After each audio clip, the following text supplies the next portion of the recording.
there were some areas that we wanted to focus on going into the game, which I thought we did a pretty good job of in the first half. I speak of, I was quite vocal after our last game about our improvements we need to make defensively, and we went a fair way to doing that. The second half, disappointing that we didn't carry on with that. I just thought some of our attention to detail and some of our attitude was sloppy second half. And a team like Salford need no invitation. You don't have to open doors for them, but we did. And I think there was a stat there second half where they had 10 out of the first 11 sets. And, we got what we deserved. I think we dipped our toe in the water. Well, I know we dipped our toe in the water, which you can't do at this level. So, not as always, as is quite frequent, where we've got a team that tries really, really hard, but lack a little bit or a lot of resilience defensively, and I guess that's comes down to a little bit of quality at times as well. But yeah, it's a choice, isn't it? And we spoke about that in the dressing room. It's a choice to work hard and do tough actions in defence, in particular. I thought we were really good with the ball. I thought when we built pressure, we made meters, quite comfortably, and our execution was pretty good as well. To get 5 tries or more away is good, and you should be winning. So purely defence. They were good second half too. They were good. They started running with some vigour and found themselves in field position on the back of us not having some smarts and trying to cheat our way out. Missing touch down here on a penalty kick and then going for the short dropout. Again, we got what we deserved on those plays, trying to take the shortcut. But then there were moments there, and enough of those moments for us where we rolled our sleeves up, punched our way up the other end, and got enough of a score and lead to get us home. Obviously, they got a try in half time that was a bit slightly forward as well. Within probably 5 metres, but nevertheless. But you know what? We did defend tough enough. It's quite simple. They're coming thick and fast, and the big boys, all of them, Saints away, Wigan away, Catalan at home, Warrington away. So opportunities and jeopardy all around the corner, and again it comes back to that choice, doesn't it? And which route we want to take there. But you've got to work hard. You've got to defend. I thought we were really in control of the territory.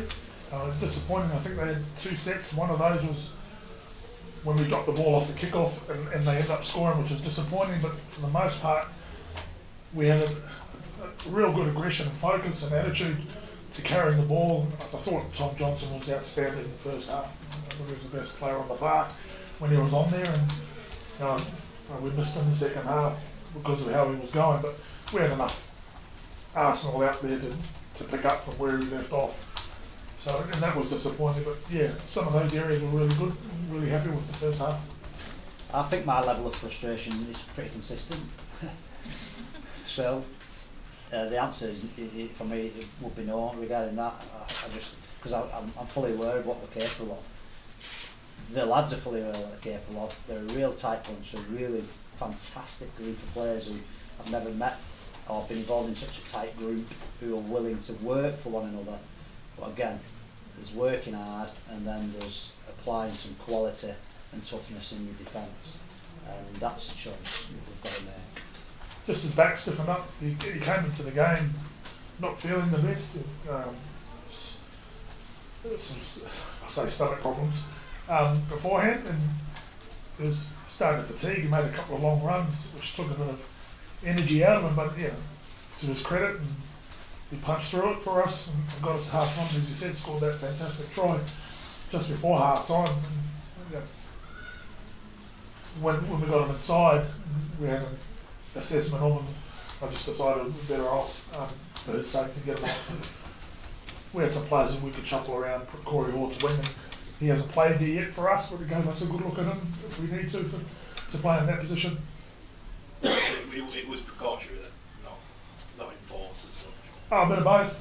The physios weren't too encouraged by him taking it, but sometimes you've got to take that decision out of their hands, and for the good of the player and for the good of the team.